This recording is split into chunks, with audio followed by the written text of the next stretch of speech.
Olá, eu sou o Sétimo Morningstar e esse vídeo é o desabafo de um escritor. Eu sou escritor e tenho foco em histórias de terror, pois são minhas preferidas. Tanto é que eu criei uma playlist nesse canal aqui para você não precisar ficar olhando todos os vídeos do canal sem saber o que é uma história ou o que não é. Primeiramente, eu gostaria de destacar minha profunda frustração pela forma como a publicação de livros funciona.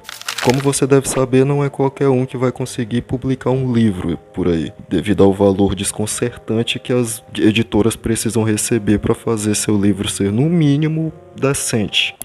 Um livro com capa dura, 400 páginas, em preto e branco, custa por volta de R$ 5.000 para ser feito e publicado. Essa é a média que eu vi nos orçamentos de algumas editoras, sabe? É simplesmente frustrante, demora meses e até anos trabalhando em uma obra para não conseguir alcançar o ponto mais importante, que é publicar. Eu já publiquei um livro, por mais que soe meio hipócrita da minha parte, numa editora que eu não vou falar o nome. O orçamento dele foi de uns R$ 4.000, tá?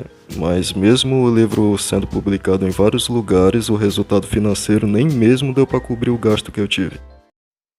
Escrever sempre foi a minha paixão, e tudo isso começa com a minha mãe. Eu lembro que dos meus 8 aos 12 anos, ela me contava histórias de terror que a minha avó, a mãe dela, havia contado pra ela quando ela tinha a minha idade e tudo mais. Eu acho que isso foi o incentivo que eu tive pra gostar tanto de histórias de terror. Quando eu descobri o YouTube lá em 2008, foi questão de tempo até eu começar a ver vídeos que narravam essas histórias. E eu tenho boas lembranças até dessa época. Eu lembro muito bem do surgimento do Ambuplay, quando ele saiu dos jogos e das gameplays, e ele estava entrando ainda pro rumo do terror, e era bem legal. Quando eu tinha meus 15 anos, eu comecei a escrever algumas histórias, mas elas não eram muito boas. Eu lembro de uma frase de um escritor desconhecido que diz que temos vários universos dentro de nossa mente, mas trazê-los para a realidade é uma tarefa árdua. É alguma coisa assim. E esse era o problema que frequentemente acontecia comigo, de, tipo, ter a ideia na cabeça, mas não conseguir colocar no papel, sabe? Eu montava toda uma história incrível, mas quando eu ia escrever não conseguia passar da forma como eu desejava, mesmo tendo um planejamento, sabe? Mas mesmo assim eu comecei a publicar essas histórias em sites na internet. Quem aí não se lembra do Creepypastas BR? Aquele site que você podia publicar contos de terror e era tipo o YouTube, só que em texto e sem monetização, claro. A reação das pessoas que liam as minhas histórias não eram das melhores. Por muitas vezes eu fiquei triste. Eu lembro que lia comentários dizendo coisas como a história é ruim, não tem uma reviravolta, a escrita, a estrutura do texto é péssima. Era, sei lá, na época era bem triste pra mim, mas eu coloquei na minha cabeça que não iria desistir. Até que em uma das histórias que eu postei eu li um comentário que dizia: busque por inspiração. Era só isso. Mas isso, por incrível que pareça, mudou a minha vida. Eu comecei a me inspirar nas histórias de outras pessoas. O erro tá aí, né, também. Eu nem sabia a diferença entre inspiração e cópia. E acabou que as minhas histórias se tornaram um amontoado de copia e cola gigantesco. E eu fiquei fazendo isso, eu acho que por um ano. Mas eu resolvi parar com esse tipo de inspiração de vez quando eu li uma frase que dizia que a inspiração deve vir da sua alma. Eu refleti sobre isso e na época eu acreditava que realmente eu tinha entendido o significado disso. Mas além de tudo, isso serviu para me fazer lembrar que o que faz uma história de terror é o realismo dela. Uma história que você ouve e sabe de cara que ela não tem a menor chance de ser real, não vai te deixar com medo. Por isso que eu sou fissurado em histórias de terror com assassinos, stalkers e coisas do tipo, pois são coisas que são reais e quem lê ou ouve uma história dessa vai saber que essa história pode muito bem acontecer de verdade. Então o que eu fiz? Eu comecei a consultar veículos de notícias procurando casos criminais reais e tipo me inspirando neles para construir minhas histórias, botando um exagerozinho ali, outro aqui, mas mantendo a ideia original, sabe?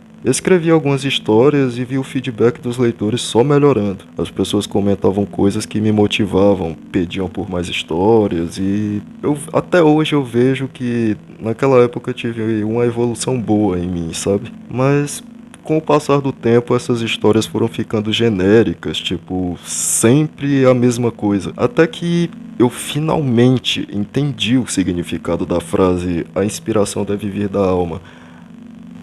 Eu tinha 18 anos quando eu escrevi a minha melhor história, até hoje, que você pode até ver aqui no canal. Eu tava tão cansado daquela escrita engessada que não passa emoção alguma pro leitor, que eu resolvi me inspirar em minhas histórias da vida real. Tipo, quem nunca pensou em escrever um livro ou um simples conto sobre a sua própria vida? Eu passei dias pensando no que eu poderia pegar da minha vida pessoal e transformar em um conto de terror, mas chegou num ponto que eu vi que não tinha nada de tão bom como eu pensava. No que eu chamo de processo de criação da história, o Diário de Jean Marcos, eu passei por uma experiência, digamos que inovadora.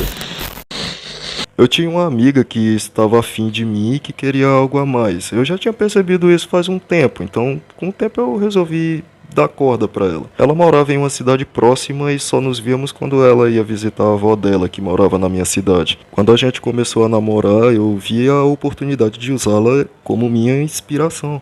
E sinceramente, essa foi a melhor coisa que eu fiz. Você não sente as sensações que as pessoas tiveram no momento, naquele momento específico, quando você tá lendo uma notícia, sabe? Mas eu pude sentir a ansiedade na ligação, quando ela entrou pela porta, sabe?